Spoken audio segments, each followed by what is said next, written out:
டாஸ்மாக் விற்பதில் கிடைச்சது 2500 கோடிங்குது DD next.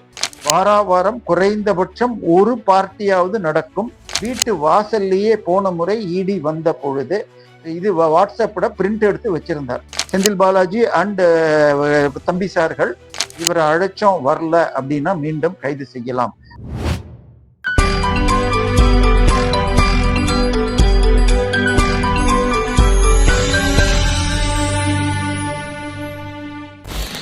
இந்த வீடியோவை லைக் பண்ணுங்க, ஷேர் பண்ணுங்க, நம்ம சேனலுக்கு சப்ஸ்கிரைப் பண்ணுங்க.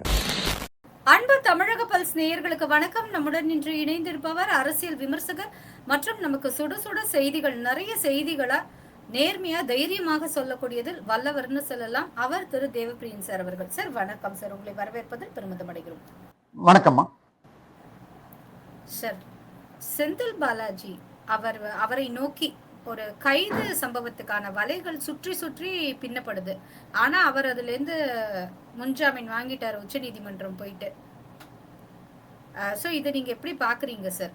இல்ல, விஜயை பொறுத்த வரைக்கும் அவருக்கு இன்னும் மெஜாரிட்டி கிடைக்கல. அப்படி இருக்கிற சூழ்நிலையில அவர் கொடுத்துள்ள வாக்குறுதிகள், அதை தாண்டி 2500 ரூபாய் மாசம், பஸ், தமிழ்நாடு எந்த மூலையிலிருந்து எந்த மூலை வேணா பெண்கள் ஃப்ரீயா போலாம், இதெல்லாம் நிறைவேற்றவில்லை என்ற கேள்வி வரும் பொழுது இரண்டு விதமாக, ஒண்ணு திமுக ஊழல், திமுக இப்படி செஞ்சதுனால பணம் இல்லை, இது ரெண்டையும் கொண்டு போறதுக்கு அவருக்கு ஒரு இன்னொன்னு திமுகவுடைய முதுகெலும்பாக ஏடிஎம் ஆக மிகப்பெரிய அளவில் பணம் சேர்த்துள்ள ஒரு 5-6 பேரை டார்கெட் பண்றாரு. அதுல ஏற்கனவே KN நேரு சிக்கி இருக்கிறார், செந்தில் பாலாஜி, சேகர் பாபு, ஏவ வேலு, அதுக்கப்புறம் அந்த ஜெகத் ரட்சகன், இப்படி. சோ இத பண்ண இவருக்கு கொஞ்சம் டைம், பிரீத்திங் டைம் கிடைக்கும். 4ஆம் தேதி, இன்னைக்கு நம்ம 1ஆம் தேதி இருக்கிறோம், 4ஆம் தேதி அன்னைக்கு 4 MLAக்கள் உங்களுக்கு தகுதி நீக்கம் பண்ணணுமா அப்படிங்கிற விஷயம் இருக்கு. அதாவது அதிமுகல இருந்து கொறடா உத்தரவை மீறியதால் அவங்க தகுதி நீக்கமாச்சா 6 வருஷத்துக்கு நிக்க முடியாது. எனக்கு வந்த தகவல், அந்த முதல் 4 MLAக்களும் பெற்றுக்கொண்ட சோஃபா செட்டுக்கு ரிசைன் பண்ணிட்டு சீட்டு கேட்கலாம் தான். அதன் பிறகு வந்தவங்களுக்கு தான் இது. அதை தாண்டி விஜய் சீட்டு பேர்லயும் கேஸ் இருக்கு. நேற்றைய தினம் ஹைகோர்ட் இந்த மாதம் 24ஆம் தேதி, ஆகஸ்ட் 24ஆம் தேதி வரைக்கும் தேர்தலை அனௌன்ஸ் நடத்துறதுக்கு முடியாது அப்படின்னு சொல்லியிருக்காங்க. சோ இதுக்குள்ள இவருக்கு 5ஆம் தேதி பட்ஜெட், புதன்கிழமை அன்னைக்கு சட்டப்பேரவை கூட இருக்கிறது, 5ஆம் தேதி பட்ஜெட். அதற்கு முன்னால் திமுகவை ஒரு டிஃபென்ஸ்ல வைக்கணும் அப்படிங்கிறதுனால கைது பண்ண முடியுமான்னு பாக்குறாங்க. சரி, இவர் ஜாமீன் வாங்கி இருக்கிறது ஏற்கனவே சிபிஐல அவருடைய டிரான்ஸ்பார்மர் ஊழல் வழக்கு இருக்கு. அது இது அறப்போர் கேட்ட வழக்கில் சிபிஐக்கு ஹைகோர்ட் மாத்தி இருக்கு. அதுல 7 லட்சம் ரூபாய் டிரான்ஸ்பார்மரை 13 லட்சம் ரூபாய்க்கு வாங்கியிருக்காங்க. அறப்போருடைய இன்னொரு கம்ப்ளைண்ட்ல 3.5 லட்சம் ரூபாய் டிரான்ஸ்பார்மரை 7 லட்சம் ரூபாய்க்கு வாங்கியிருக்காங்க. சோ அந்த வழக்கு இருக்கு. இதை தவிர தாவேகா MLAக்கள் மீது குதிரை பேரம் செய்யப்பட்ட வழக்குல 15 பேர் கைது பண்ணியிருக்காங்க. 4.5 கோடி கேஷ் பிடிச்சிருக்காங்க. நாமக்கல்ல ஒரு டாக்டர் விட்ட 50 லட்சம், பிறகு வளசரவாக்கத்துல ஒரு பினான்ஸ் கம்பெனில 2.5 கோடி, அதன் பிறகு 50 லட்சம், இப்படி மொத்தம் 4.5 கோடி பிடிச்சிருக்காங்க. அதுல செந்தில் பாலாஜியுடைய வலது கையான கார்த்தி என்பவர் கைதாகி இருந்தவர். முந்தா நேத்து அவருக்கு ஜாமீன் கிடைச்சது. நேற்றைய தினம் காலையில செந்தில் பாலாஜிக்கு ஜாமீன் கிடைத்தாலும் திருப்பி கார்த்தியை இந்த வழக்குல கைது பண்ணியிருக்காங்க. சோ அவர் பேர் எஃப்ஐஆர்ல இல்ல, எஃப்ஐஆர்ல 7 பேர் இருக்கு. A1 திரு செந்தில் பாலாஜி, A2 முன்னாள் MD விசாகன், அதன் பிறகு ஒரு இந்த மார்க்கெட்டிங் டைரக்டர், அதன் பிறகு செந்தில் பாலாஜியுடைய PA ஒருத்தர், கார்த்தி ஒருத்தர், உதயநிதியுடைய வலதுகையான ரதீஷ் ரத்னவேல், இப்படி 7 பேர் போட்டிருக்காங்க. சோ இப்ப உதயநிதி பேர் இதோடைய வலதுகையும் சேர்த்தாச்சு. சோ இப்ப ஈடிக்கு அல்வா மாதிரி கேஸ். அவங்க கொஞ்சம் நிதானமா இருப்பாங்க. ஏன்னா இந்த ஈடி சென்ற முறை டாஸ்மாக் உள்ள நுழைஞ்சதுக்கு காரணம் ஒரு 43 FIR அதிமுக திமுக பீரியட்ல கடைகள்ல செய்யப்பட்ட ரெய்டு. அதுல திமுக காலகட்டத்துல 7 கடை தான், அதுல ஒரு கடை இதுல விழுப்புரத்துல 2021 தீபாவளிக்கு 2 நாள் முன்னாடி ஜானகிபுரம்ங்கிற கடையில கணக்கில் இல்லாமல் ஒரு 6.5 லட்சம் ரூபாய்க்கு அடிஷனல் பாட்டில்ஸ், திராட்சை ரச பாட்டில்ஸ், அதன் பிறகு கணக்குல இல்லாதபடிக்கு ஒரு 7.5 லட்சம் பணம். சோ கிட்டத்தட்ட 14 லட்சம் ரூபாய்க்கு ஒரு கடையிலன்னா 5500 கடைக்கு எவ்வளவுன்னு கணக்கு போட்டுக்கங்க. உங்களுக்கு எனக்கும் தலை சுத்தினா என்ன விட்டுருங்க, கணக்கு வேண்டாம். சோ ஏன்னா பிடிஆர் அவர்கள் தெளிவாக ஒரு கணக்கு சொன்னார். இது டாஸ்மாக்ல கணக்குல வருது 45,000 கோடி, கணக்குல வராம போறது 60,000-90,000 கோடின்னு இருக்காரு. சோ இது தனியார் பாக்கெட்டுக்கு போகுது. இதுல எந்த மாதிரி எல்லாம் லீக் ஆகுது? ஒண்ணு, பாட்டிலுக்கு 10 முதல் 500 ரூபாய் வரை வாட்டர் பாட்டில் இந்தியன் லிக்கர்லயும், காஸ்ட்லியான லிக்கர்ல 1000 ரூபாய் 1500 ரூபாய் வரைக்கும் கூட வாங்கியிருக்காங்கன்னு இந்த எஃப்ஐஆர்ல சொல்றாங்க. 10 ரூபா ஒரு பாட்டிலுக்குன்னு வச்சால் ஒரு நாளைக்கு 70 லட்சம் பாட்டில் விக்குதுன்னு என் நண்பர் போட்ட வழக்குல போட்டிருக்காங்க. அதாவது கொடைக்கானல் மற்றும் ஊட்டியில கடந்த 7-8 வருடமாகவே நீங்க பாட்டில திருப்பி கொடுத்தா 10 ரூபாய்னா அங்க ரோட்ல போட்டால் கால் தட்டி ஏதாவது மலை செங்குத்தான மலையில விழுந்தால் அங்கு நடக்கிற யானைகள் மற்ற விலங்குகள் கால்கள் பாதிக்கப்படுகிறதுங்கிறதுனால மலை பிரதேசங்களில் கட்டாயமாக பாட்டில் வாங்கப்படுகிறது. ஆனா இதை தமிழ்நாட்டுல இம்ப்ளிமெண்ட் பண்ணுங்கன்னா ஐயோ ஒரு நாளைக்கு இவ்வளோன்னு கடைசியாக 70 லட்சம் பாட்டில்னு சொல்லியிருக்காங்க. பட் மார்ச் மாதம் அதிகமாக 1,02,00,000 பாட்டில் வித்துதுன்னு பேப்பர் செய்தி சொல்கிறது. ஐ மீன் ஒரு சர்வே படியாக தமிழ்நாட்டுல திராட்சை ரசம் இல்லாமல் குறைந்தபட்சம் 25% ஆண்கள், அதாவது ஆல்மோஸ்ட் 1,30,00,000 பிளஸ் ஒரு 20 லட்சம் பெண்களுக்கு தேவைப்படுகிறது. அந்த 1.5 லட்சம் பேரும் கை ஆடுமா இரவு சரக்கு போலன்னா.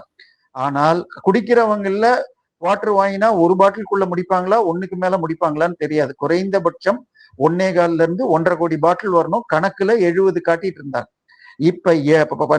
இப்ப கடைசியாக மார்ச் மாச ஸ்டாட்டிஸ்டிக்ஸ் எடுத்துக்கிட்டா 1 கோடி பாட்டிலுக்கு 15 ரூபான்னு வச்சா ஒரு நாளைக்கு 15 கோடி 350 நாட்கள் கிட்டத்தட்ட நடக்குது. இது டாஸ்மாக் திருவள்ளுவர் தினம், காந்தி ஜெயந்தி, இந்த மாதிரி ஒரு 5-6 நாள் தான் மொத்தம் லீவே. 350 நாள்னு வச்சு 15ன்னு போட்டாலே 5000 கோடி ஒரு வருஷத்துக்கு, இன்டூ 5 வருஷத்துக்கு 25,000 கோடி. அடுத்தது காலி பாட்டில். 2019 தினத்தந்தியுடைய ஆங்கில டிடி நெக்ஸ்ட் படி சரக்கு அடிச்சுட்டு திராட்சை ரசத்தை குடிச்சிட்டு உங்களுக்கு கடையில பார்ல வச்சுட்டு போற பாட்டிலை டாஸ்மாக் விற்பதில் கிடைச்சது 2,500 கோடிங்குது டிடி நெக்ஸ்ட். ஆனால் இந்த பணம் 21க்கு அப்புறம் கணக்குல காட்டப்படல. அப்ப ஒரு வருஷத்துக்கு 2,500 கோடின்னா 12,000 கோடி 10,000 கோடியே வச்சுக்காங்க, கொஞ்சம் கம்மியா காட்டியிருந்தா கூட. சோ இது மாதிரி ஒன்னொன்னா. அடுத்தது கம்பெனி புது பாட்டில் நீங்க வாங்கினீங்கன்னா குவார்டர் பாட்டில் 7 ரூபா, இது பியர் இல்ல ஃபுல் பாட்டில்லாம் உங்களுக்கு 16 ரூபா. ஆனால் குவார்டர் பாட்டில் செகண்ட்ஸ் 2 ரூபா தான். இது 6 ரூபா செகண்ட்ஸ் பெரிய பாட்டில். ஆனால் இந்த செகண்ட்ஸையும் கம்பெனி பாட்டில் கம்பெனிகள் புதுசுன்னு விற்கிறாங்க அப்படின்னு சொல்றாங்க. சரி, நான் பார்த்துள்ள வரை பழைய பாட்டில் அப்படியே ஃபேக்டரியில டிஸ்டிலரியில நான் பார்த்துருக்கேன். ஒரு 3-4 ஃபேக்டரிக்கு நான் போயிருக்கேன். பெங்களூர்ல கோடே டிஸ்டிலரிஸ் போயிருக்கேன். இதுல பாண்டிச்சேரியில சிவா டிஸ்டிலரிஸ் போயிருக்கேன். இங்க பாலாஜி டிஸ்டிலரிஸ் போயிருக்கேன். இங்கெல்லாம் கன்வேயர் போட முடியுமா அந்த பாட்டில் ஹேண்ட்லிங்க்குன்னு. ஸோ அங்கெல்லாம் என்ன பண்ணுவாங்கன்னா இந்த பழைய பாட்டிலை வெந்நீர்ல போட்டு அந்த ஸ்டிக்கரை கிழிச்சிட்டு திருப்பி ரீஸ்டெர்லைஸ் பண்ணிட்டு இந்த கம்பெனி பிராண்ட் ஸ்டிக்கரை ஒட்டி யூஸ் பண்ணுவாங்க. ஸோ பழைய பாட்டில் தான் தெரியும் கண்டிப்பாக. பட் கவர்மெண்ட்டுக்கு பண்ணா தேவையில்லை போல இருக்கு. ஸோ இதுக்கு இப்ப 45 இடத்துல ரெய்டு பண்ணாங்க. அதுல ஒரு இடம் ரத்தீஷ் ரத்னவேல்னு சொல்லிட்டு திரு உதயநிதியுடைய வலதுகை. இவங்கெல்லாம் 2019-20 வாக்கில் ஹோண்டா ஆக்டிவா ஸ்கூட்டர்ல போனவங்க 350 கோடிக்கு ஈசிஆர்ல பங்களா கட்டுறாங்க. அதுல 3 பேர் இருக்காங்க முக்கியமான வலதுகைகள். வாரம் குறைந்தபட்சம் ஒரு பார்ட்டியாவது நடக்கும். புதிய சினிமா எடுப்பதற்கு யார் சிறந்த நடிகை, கதை என்னங்கிறதுக்காக அதில் கலந்து கொள்ளும் நடிகைகளுக்கு ரொம்பவும் சீப்பா 35-40 லட்சம் ரூபாய்க்கு கிஃப்ட் தருவாங்க. அங்கே எல்லா விதமான போதைப் பொருள்களும் இயங்கும். இந்த கலந்து கொண்ட 3 பேர்ல ஆகாஷ் பாஸ்கரன் தான் இட்லி கடை மற்றும் இது அதுக்கு பராசக்தி படத்தை எடுத்தது. இப்ப சமீபத்தில் இது முரளியா என்ன முரளி, இதய முரளின்னு ஒரு படம் எடுத்திருக்கான். அதாவது அந்த ஒரு படத்துக்கு 300-200 கோடின்னு போட்டா கூட 500 கோடி. வெறும் சாதாரண சேலத்துல ஒரு சின்ன நகைக்கடையை வச்சிருந்தவர் நஷ்டத்துல இயங்கின ஒரு டிரான்ஸ்போர்ட் ஷாப்பு. பட் கருணாநிதி குடும்பத்துல பொண்ணு எடுத்திருக்கார். பட் அந்த இடமும் பெரிய இந்த அளவுக்கு பணம் கிடையாது. அந்த இன்னொருத்தர் 3 பேர்ல ஒருத்தர் 350 கோடிக்கு ஈசிஆர்ல கட்டுறார். இன்னொருத்தர் இன்ஸ்டால ஒரு 7-8 வாட்சை போட்டுட்டு ஜூஜு கலெக்ஷன்ஸ் ஒர்த் $225 மில்லியன்ஸ்னு போடுறாரு டாலர்ல. ரஃப்லி 250 மில்லியன் 225 கோடி ரூபாய்க்கு வாட்ச் வச்சிருக்காரு. நானும் நீங்களும் 225 ரூபாய் வாட்ச் கட்டுறதை கூட விட்டுட்டோம், மொபைல்லயே வாட்ச் இருக்குன்னு சொல்லிட்டு. சோ இந்த மாதிரி பணத்தை எடுத்திருக்காங்க. இதுல முன்னால எம்டியாக இருந்த விசாகன் அவர்கள் வீட்டு வாசல்லையே போன முறை இடி வந்த பொழுது இது வாட்ஸ்அப்ல பிரிண்ட் எடுத்து வச்சிருந்தார். அதாவது ரத்தீஷ் அவர்கள் ஆர்டர் போடுறார், நீங்கள் என்ரிகா பிராண்டை வாங்குங்கள். ஓகே தம்பி சார். நீங்கள் இந்த டெண்டரை நடத்தாதீர்கள். ஓகே தம்பி சார். சோ இவங்க தான் ஆர்டர் போட்டாங்க. ஒரு பக்கம் கரூர் கேங்குன்னு இந்த கார்த்தி கைதாகி நேற்றைய தினம் கைது செய்யப்பட்டுள்ள, முன்பு போன வாரம் இதுக்காக கைது இருந்தார் அந்த குதிரை பேரு அந்த கார்த்தி, இன்னொன்னு அவருடைய பிஏ. இந்த 3 பேர் தான் கம்பெனியை நடத்தியிருக்காங்க. இவங்க கேஷாக கலெக்ட் பண்றதுக்கு, கேஷை பிளாக்க ஒயிட் ஆக்குறதுக்கு மிகச்சிறந்த இடம் பாட்டில் கம்பெனி. அதுக்காக கும்மிடி பூண்டியில இருக்கிற பாட்டில் கம்பெனியை ரெய்டு பண்ணியிருக்காங்க. அது தவிர இந்த 45 இடத்துல ரத்தீஷ் வீடு போயிருக்காங்க, செந்தில் பாலாஜிக்கு சில வீடுகள். இதை தவிர எஸ்என்ஜே இன்னைக்கு சுகர் டிஸ்டிலரிஸ் மொத்தம் 12 ஃபேக்டரிமா. அதுல 3 ஃபேக்டரி தனியாருக்கு, அதாவது திமுக தொடர்பு இல்லாது. ஒன்னு வி.கே. சசிகலா அவர்களுடைய மிடாஸ், அது தற்போது மோகன் பிரூரிஸால் லீஸ்ல எடுத்து நடத்தப்படுகிறது. மோகன் பிரூரிஸ் செங்கல்பட்டு ஃபேக்டரி. 3வது இதுல கோயம்புத்தூர்ல இருக்கிற இந்த பன்னாரியம்மன் சுகர்ஸுக்கு சொந்தமான சிவா டிஸ்டிலரிஸ். இது 3 தான் பழைய வெளியே ஃபேக்டரி. மீதி எல்லாமே 2006 இருந்து 11 எம்ஜி இந்த கருணாநிதி ஆட்சியின் போது டி.ஆர். பாலு, ஜெகத் ரட்சகன், எஸ்.என். ஜெயமுருகன், அதன் பிறகு ஜெகத் ரட்சகன், இந்த 4 பேர் தான் மெயினா இது பண்றாங்க. இது கலைஞர் டிவியை திறக்கும் போது சன் டிவில இருந்து ராஜினாமா செய்து வந்த சரத்குமார் ரெட்டிங்கிறவருக்கும் கொடுத்தாங்க. அது நடக்குதா இல்ல வேற மாறிடுச்சான்னு தெரியல. இது இல்லாம எம்பி டிஸ்டிலரிஸ்னு ஒரு ஃபேக்டரி இருந்தது. அது வயலார் ரவி என்ற இது கேரளா அரசியல்வாதியுடைய ரிலேஷன் ஷாஜி புருஷோத்தமன்கிறது. அவர் நேற்றோ முந்தானத்துக்கு தான் அவருக்கு 5 வருஷம் ஜெயில் கொடுத்திருக்காங்க ஒரு பட் அவங்க எஸ்என்ஜேக்கு வித்துட்டாங்க. இந்த எஸ்என்ஜேங்கிறது எஸ்.என். ஜெயமுருகன் பேரு. இவர் குப்பை அப்படின்னு தெரிஞ்சா கூட பரவாயில்லன்னு கருணாநிதி கதைக்கு 25 கோடிக்கு 2 படம் எடுத்தார். அதற்காக இவருக்கு கொடுக்கப்பட்டது. பேர் தான் எஸ்.என். ஜெயமுருகன். அவருக்கு கிட்டத்தட்ட ஃபேக்டரி இருக்கு, நிறைய விஷயங்கள். என்னுடைய நண்பர்கள் அதை வேல்யூவேஷனும் பண்ணியிருக்காங்க. இந்த யூனிட் எல்லாத்தையும் இப்ப பிடிச்சி இது பண்ணியிருக்காங்க. ஒண்ணுமே இப்ப தெளிவாக இவங்க ஒழுங்கா ரெய்டு பண்ணால், ஏற்கனவே இடி போனப்ப டாஸ்மாக் உடைய ஹெட் ஆபீஸ்ல 6 கம்ப்யூட்டரை பேக்கப் பண்ணியிருக்காங்க, 5 லேப்டாப், ஒரு 4 அதிகாரிகளுடைய 2 மொபைல் போனு, ஒரு டேப்லெட்னு பேக்கப் பண்ணியிருக்காங்க. இதுல மோஸ்ட் ஆஃப் தி 4 அதிகாரிகளும் ஆளுக்கு 3-4 இமெயில் அட்ரஸ். ஒரு mail it is only between Senthil Balaji and தம்பி சார்கள் அனுப்புவாங்க. இன்னொன்னு அவங்க இன்டர்னல் ஆபீஸ், இன்னொன்னு சப்ளையர்ஸ். இது எல்லாத்தையும் பேக்கப் பண்ணி எடுத்திருக்காங்க. ஆனால் இவங்க கேஸ் போட்டதுனால இடி தற்போது ஒதுங்கி இருக்கு.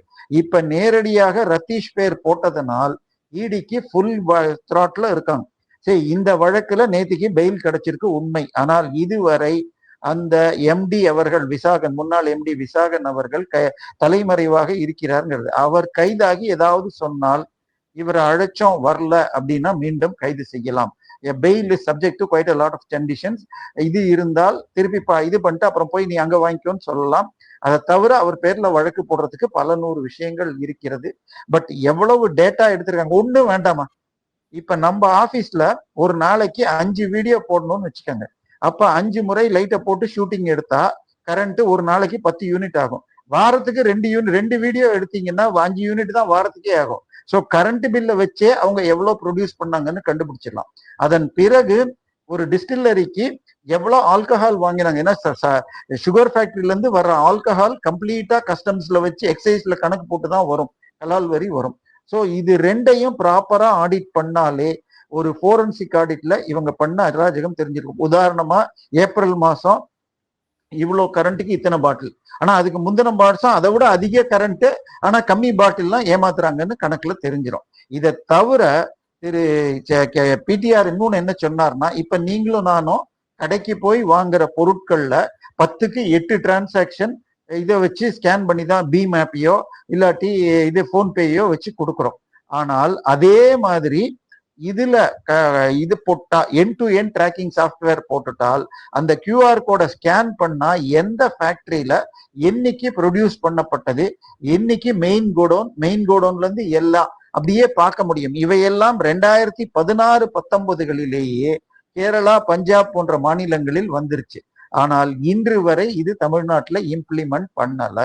சோ இது எல்லாமே என்ன பண்ண போறாங்கன்னு தெரியாது. ஒரு பக்கம் இது தாவேகா நாங்கள் திராவிட மாடல் 2.0ன்னு சொல்லிட்டு சரக்கு விற்பனையை அதிகரிக்க டார்கெட் கொடுத்துக்கிட்டே இருக்காங்க.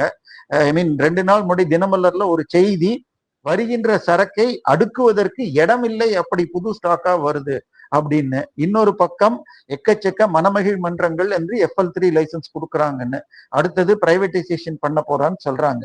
சரி, நல்ல சரக்கு கொடுத்தால் நல்லதுதான். இன்னைக்கு காரைக்கால்ல இருந்து இன்னைக்கு பாண்டிச்சேரி போறீங்கன்னு சொன்னால், ஐ மீன் இன்னைக்கு உங்களையும் விட்டுருங்க, நம்ம எல்லாம் பழக்க தெரியாத ஆளுங்க, மற்றபடி ஃப்ரெண்ட் சர்க்கிள்ல எனக்கு இதை வாங்கிட்டு வான்னு சொல்லி அனுப்புவாங்க. நீங்க பெங்களூருக்கோ பாண்டிச்சேரிக்கோ ஹைதராபாடுக்கோ போனீங்கன்னா யாரும் குடிச்சிட்டு படுத்து கிடக்கல. ஆனால் இங்க ஏன் இப்படி இருக்கு? இதை விட அங்க இன்னும் கேரளால கூட கன்சம்ஷன் அதிகம். ஆனால் இங்க கொடுக்கிற சரக்கு அப்டர் புவர் குவாலிட்டி. அதை குடிச்சிங்கன்னா 4-5 வருஷத்துல உங்களுடைய குடல் எரிஞ்சு போயிடும்.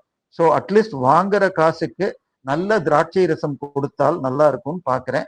ஸோ இதனுடைய முதல் ஸ்டெப்பாக செந்தில் பாலாஜி அவர் மீது கை மட்டும் இல்லாமல் இது உதயநிதியை வரைக்கும் கொண்டு போறதுக்கு, ஏன்னா பார்ட்டி ஃபண்டுங்கிற வார்த்தையை யூஸ் பண்ணா இடியுடைய KN நேருடைய FIRல அந்த லெட்டர்ல party fund managed by Udhayanidhi, Stalin and உதயநிதினு போட்டிருக்காங்க.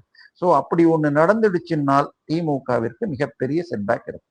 மெம்பர்ஷிப் நீங்கள் எடுத்துக்கிட்டிங்கன்னா சேனல் சப்போர்ட் பண்ண மாதிரியும் இருக்கும், ஊக்குவிக்கிற மாதிரியும் இருக்கும். சேனலில் மெம்பர் ஆகிறதுக்கு நாங்கள் உங்களை கோரிக்கை வைக்கிறோம். சார், ஆனா இந்த இடத்துல நம்ம என்ன பாக்குறோம்னா, சென்ற முறை செந்தில் பாலாஜி அவர்கள் அந்த PMLA கைது செய்யப்பட்ட போது சீண்டி பாரு ஒட்டு பாருன்னு அப்போதைய முதலமைச்சர் ஸ்டாலின் அவர் வீடியோ போட்டாரு. தியாகி ரேஞ்சுக்கு செந்தில் பாலாஜி அவங்கள பேசினாங்க. இந்த முறை ரொம்ப பவ்யமாக சற்றே ஒதுங்கி நின்று வேடிக்கை பார்க்கிறதோ திமுகல ஒதுங்கி நின்று வேடிக்கை பார்க்கறதுனால செந்தில் பாலாஜிக்கு ஒரு ஆப்ஷன், அவரை கைது செஞ்சுட்டாங்கன்னா அவர் யாரை கை காட்டினாங்கன்னா இப்ப இவங்கெல்லாம் மாட்டிக்க மாட்டாங்களா சார்? இல்ல, 2 விஷயம் இருக்கு. ஏன்னா இது கண்டிப்பாக கைது வந்துரும், ரொம்பவும் பேச வேண்டாம், இப்ப பவரும் இல்லைங்கிறது ஒண்ணு இருக்கலாம். பட் நடுவுல ஒரு ரூமர் இருந்தது, இவர் தாவேகாவிற்கு நூல் விட்ட பொழுது தாவேகா இன்ட்ரெஸ்ட் எடுத்துக்கொள்ளவில்லை, இவரை எடுத்துக்கிறத விட விஜயபாஸ்கர் பரவாயில்லை என்று சொல்லி ஏற்கனவே 100 கோடி ரூபாய் லேண்டுக்காக ஆட்கடத்தல் வழக்கிலும் குவாரி நடத்துற விஜயபாஸ்கரை எடுத்துக்கிட்டாங்க. ஸோ கரூரை பொறுத்த வரைக்கும் அவங்க ஆல்ரெடி சேஃப்கார்ட் பண்ணிட்டாங்க. ஸோ அதிமுகலையும் இவர் பேசி கொண்டிருப்பதாக, ஏன்னா விஜயபாஸ்கர் போன இடம் சூட் ஆகும்னு. பட் இப்போதைக்கு இவருக்கு இதுதான் பெட்டர் பிளேஸ், திமுக தான் சொல்லிட்டு இருக்கிறதா நல்லா இருக்கும். திமுக அதற்கு ஆல்டர்னேட்டாக பிஜேபியோட பேசிட்டு இருக்கிறதா ஒரு ரூமர் வந்துட்டு இருக்கு. டெல்லியில உங்களுக்கு இப்போ இது கொண்டு வந்தால், அதாவது விமன்ஸ் ரிசர்வேஷனும் டீலிமிட்டேஷனும் வந்தால் 2/3 மெஜாரிட்டி வேண்டும்ங்கிறப்ப திமுக நிச்சயமாக யூஸ் ஆகும். ஸோ இஷ்யூ பேஸ்ட் சப்போர்ட்னு போய் இந்த வழக்குகளை மென்மைப்படுத்தலாம் அப்படின்னு ஒரு யோசனை போகுதுங்கிறாங்க. ஏற்கனவே கொளத்தூர்ல கொத்து பரோட்டா ஆயிட்டாங்க, மீண்டும் இன்னொரு முறை ஆகிறதுக்கு அவங்க தயாரா இருக்க மாட்டாங்க. சார், இப்ப கொளத்தூர்ல கூட அவர் ஜெயிச்சது அது என்ன சொல்றது, VS பாபு ஜெயித்தது முறைகேடு அப்படிங்கிற மாதிரியான நோக்கில அந்த இடத்துல ஒரு என்ன சொல்றது, அந்த இடத்துல அந்த தேர்தல் இயந்திரங்களை சரிபார்ப்பு பண்ணி மீண்டும் நடைபெற்று கொண்டிருப்பதாக செய்திகள் வருது. அது எவ்வளவு தூரத்துக்கு உண்மை, அப்படிலாம் இருக்க வாய்ப்பு இருக்கா? இல்ல, இடைத்தேர்தல்கள் 6 மாசத்துக்குள்ள நடந்தாகணும். மே 4ஆம் தேதி நம்ம ரிசல்ட் வந்தது. 8ஆம் தேதி என்னுடைய நினைவு சரி என்று சொன்னால் விஜய் ராஜினாமா பண்ணார். ஸோ விஜயுடைய திருச்சி கிழக்கு சீட்டை மே 9ஆம் தேதின்னு வச்சா கூட 9, June, July, August, September, October, November. So கண்டிப்பாக இன்னும் 2 மாசத்துக்குள்ள நடத்தி ஆகணும். பட் ஆகஸ்ட் 24 வரைக்கும் எந்த ஆக்ஷனும் எடுக்கக்கூடாது. இந்த 4 ADMK MLAs பிளஸ் விஜய் சீட்டுன்னு போட்டிருக்காங்க. அந்த விஜய்க்கு திருச்சி கிழக்குக்கு அவரை எதிர்த்து தோற்ற அந்த வேட்பாளர் அவர் குழந்தைங்க பேரை யூஸ் பண்ணாரு, அதனால அவர் ஜெயிக்கல, நான் ஜெயிச்சேன்னு சொல்லணும்னு சொல்லியிருக்காரு. ஸோ அப்ப அவர் ரிசைன் பண்ணதே செல்லாது. என்ன MLA இது எனக்கு தெரிஞ்சு ரொம்ப சைல்டிஷ் வாதம். பட் ஏன் இதை ஏத்துக்கிட்டாங்கன்னு தெரியல. பட் சென்னை தமிழக அரசும் இப்ப தேர்தல் வேண்டாம்னு சொல்லி ஏதாவது இன்டைரக்டான ப்ரெஷரை போட்டிருக்கலாம். ஸோ இன்னொன்னு, தமிழகத்தில் உங்களுக்கு இது கார்பரேஷன் எலெக்ஷன் நவம்பர்ல நடக்கணும். ஆனால் அதை தள்ளி போடுறதுக்கான வேலைகளையும் விஜய் செஞ்சிட்டு இருக்காரு. அந்த பட்ஜெட் எல்லாம் முடிக்காம அதை இழுக்கிறாரு. அது தவிர கோஆபரேட்டிவ் எலெக்ஷன்ஸையும் நடத்தல. விஜயுடைய ஆட்சியில் குதிரை வேகத்தில்னு அவரா சொன்னார், குதிரை பேரம் இல்லைன்னு. பட்ஜெட்டை ஜூன் மாசத்தோட முடிச்சிருக்கணும், இப்ப நம்ம ஆகஸ்ட்ல தான் வரப்போகுது. இன்னும் பல வேலைகள் செய்யல. உதாரணமா வக்ஃப் போர்டு எடுத்துக்கங்க.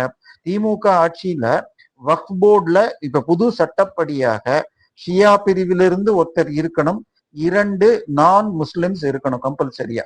இது 2 பேரையும் போடாம ஒரு இல்லீகல் வக்ஃப் போர்டுன்னு சொல்லி ஹைகோர்ட் வந்து இவங்களுக்கு எல்லாம் டிஸ்மிஸே பண்ணத சுப்ரீம் கோர்ட்ல ஸ்டே வாங்கியிருக்காங்க. இதே வேலையை கேரளா பண்ணி இருக்கிறப்ப அவங்க எந்த ஒரு கிரிட்டிக்கல் டிசிஷனையும் எடுக்கக்கூடாதுன்னு சொல்லிட்டு சுப்ரீம் கோர்ட் சொல்லிடுச்சு. ஸோ இப்ப தமிழ்நாட்டிலையும் வக்ஃப் போர்டு இவங்க வந்து 75 நாள் முடிஞ்சிச்சு, ஜூலை 10 மே 10ல இருந்து. ஸோ பயங்கர கிரிட்டிக்கலாக போயிட்டு இருக்கு.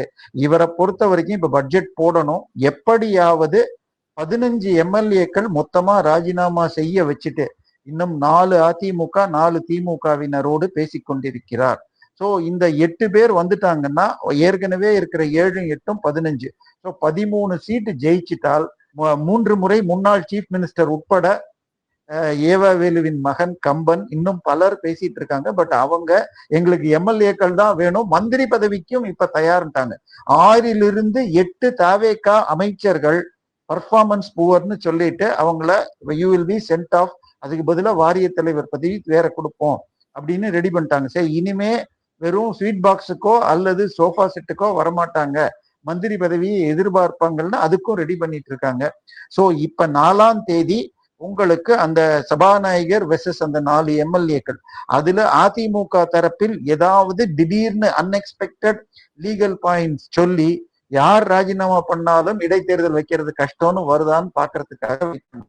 அது முடிஞ்சு எதுவும் சிக்கல் இல்லை என்றால் சட்டசபை ஒரு 4 நாள் என்னமோதான் கூடுவாங்க. அது முடிந்த பிறகு இன்னும் 8 எம்எல்ஏக்கள் ராஜினாமா ஒரு 10 நாள் 15 நாள்ல அதுக்குள்ள நடக்கும்.